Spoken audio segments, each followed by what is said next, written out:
I've seen a lot of situations where CIOs and CISOs were trying to do very similar things and they were using different tools for it, which means essentially the company's spending money twice to get the same thing done for two different users.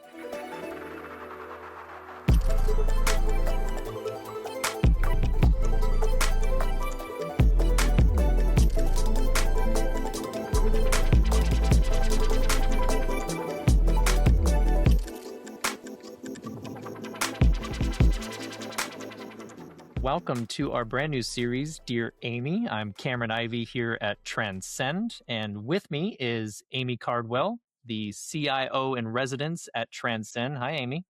Hey, how are you? Good to see you. Doing well. Good to see you as well. Really excited. It's 2026, brand new year. How was your New Year's? You have a good New Year's with your family?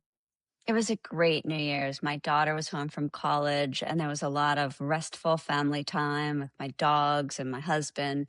So, yeah, it was great. I was actually ready to come back to work, which, in my opinion, is how you know you did the holiday right. How about you? Same. I'm refreshed and ready to dig into question one of the Amazing. Let's do it. that's how ready I am. Dear Aimee, you've been our CISO in residence for almost a year now, but now you're taking on the role of CIO in residence. What does this mean for you and Transcend, and does this signal a change in how we should be thinking about the relationship between security, privacy, and AI? I love that question. Me too. I'm going to give you a second of background on me.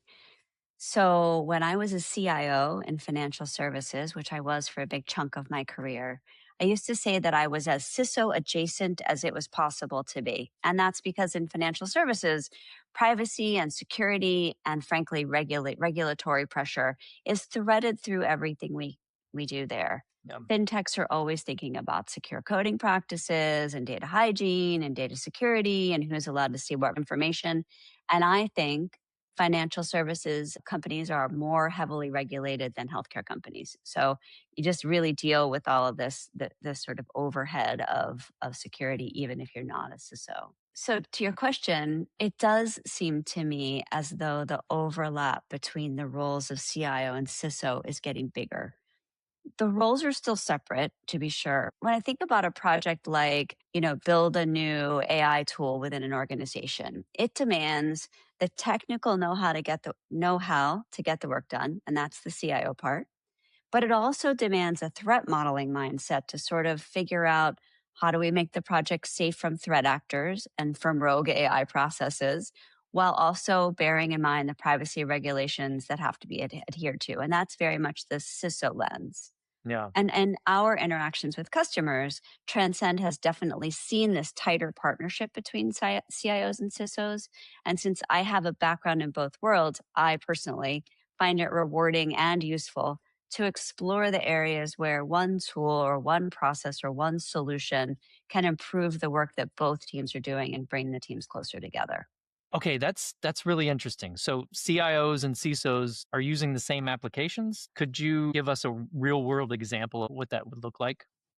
Yeah, and I know it's unusual to think about that because in my life, I've seen a lot of situations where CIOs and CISOs were trying to do very similar things and they were using different tools for it, which means essentially the company's spending money twice to get the same thing done for two different users. So a great example of this is Transcend's preference management layer.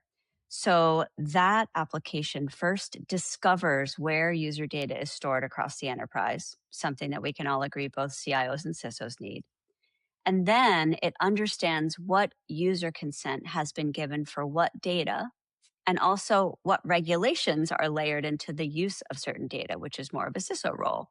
And this unlocks that data so it can be used for a variety of purposes across the enterprise without running afoul of privacy regulations, which is something CIOs really need. And so one tool, one set of information, two really strong lenses that would both use that information in a different way. And I'm going to give you an example. So in the healthcare industry, providers are legally required to keep data related to a patient visit for 7 years. But other data about a patient, like marketing preferences or location or phone number, doesn't necessarily fall under those same regulations. And so untangling that is both a CIO and a CISO problem. Hmm. So when I get back to your question, I do think the way we think about security, privacy, and AI has changed. And in my opinion, it's changing for the better because bringing CIOs and CISOs closer together means that they can both benefit from the same tools and processes, reduce redundancy, and look at the same information with the different lenses of their roles. Yeah, more transparency and more knowledge sharing. I love it. Absolutely. And that's good for everybody.